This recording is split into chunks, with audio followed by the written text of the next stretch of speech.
Everything connects to everything. Amid all that complexity, functionally, it's very easy to think of the brain as coming in three functional layers. This is a broadly simplifying way to think about aspects of brain function when it comes to behavior.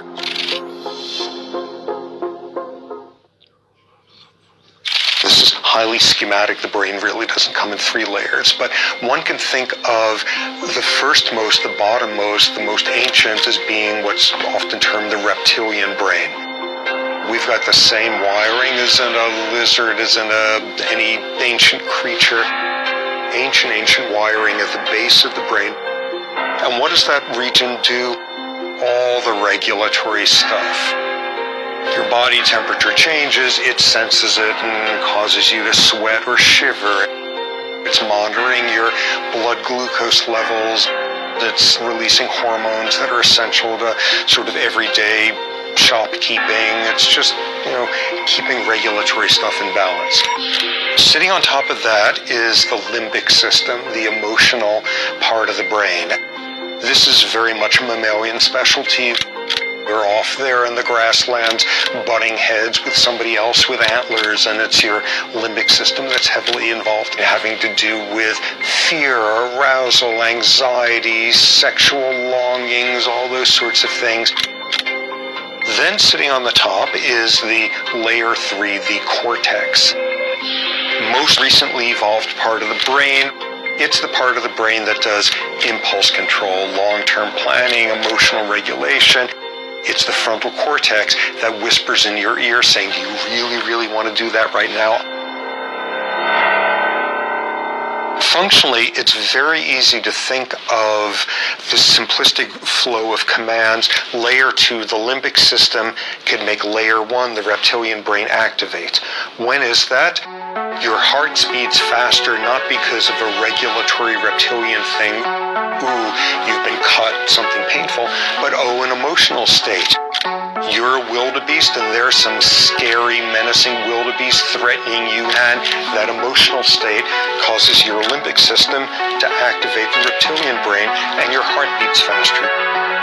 You have a stress response, not because a regulatory change happened in your body, but for an emotional reason. Then it's very easy to think of layered on top, this cortical area commanding your second layer, your limbic system, to have an emotional response. Rather than something emotional, here's a threatening beast right in front of you, you see a movie that's emotionally upsetting.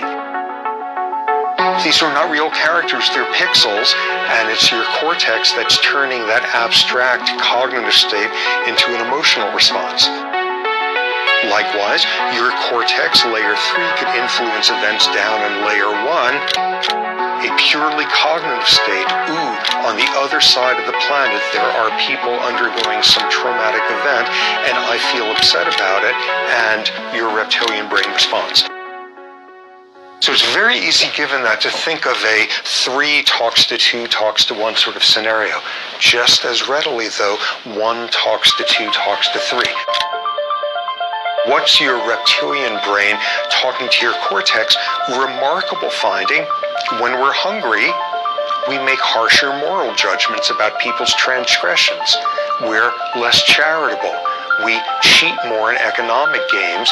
Our cortex assessing the effects of pro-sociality, anti-sociality, and part of what it's doing in deciding how it feels about somebody else's plight is if your stomach's gurgling, if you're hungry, if you're in pain. That affects very cortical judgment type areas. Layer 1, this ancient reptilian brain that should have nothing to do with how your cortex works, having tons to do with it. Or layer 2, influencing layer 3, your limbic system, your emotional state, influence your abstract cognitive processes. What's the most obvious example of it? When we're under stress, we make stupid, impulsive decisions that seem brilliant at the time. It's embedded in the biology of all these layers. This interaction between these layers seems this very mechanical process, potentially even an unconscious one. How do we consciously have, say, our cortex regulate an emotion, a limbic 2 layer? Simple. Think about the most arousing, wonderful thing that ever happened to you umpteen decades ago, and your cortex is evoking a memory that's got your limbic system humming along in some excited state. Or pull out the memories of some traumatic event, and your limbic system is responding. A lot harder is the inverse. You're sitting there and you suffer from high blood pressure, and either they could marinate you in antihypertensive drugs for the rest of your life, or an alternative approach, a biofeedback approach. The core of biofeedback is figuring out what sort of conscious states you can evoke that will affect your reptilian brain in a direction that's good for your health. Biofeedback approaches sit there and think about the happiest day of your life. Think about being in an open field that's beautiful. Think about your favorite vacation. Think about, and if it's the right thinking about, suddenly your heart slows down. Suddenly your blood pressure goes down. And all you do then is learn how to get better and better in some stressed, hypertensive circumstance. What conscious, active thinking can I mobilize here at this point that will cause changes in how my big toe's blood flow is working? In a case like that, that is very conscious regulation of more autonomic, more ancient parts of your brain.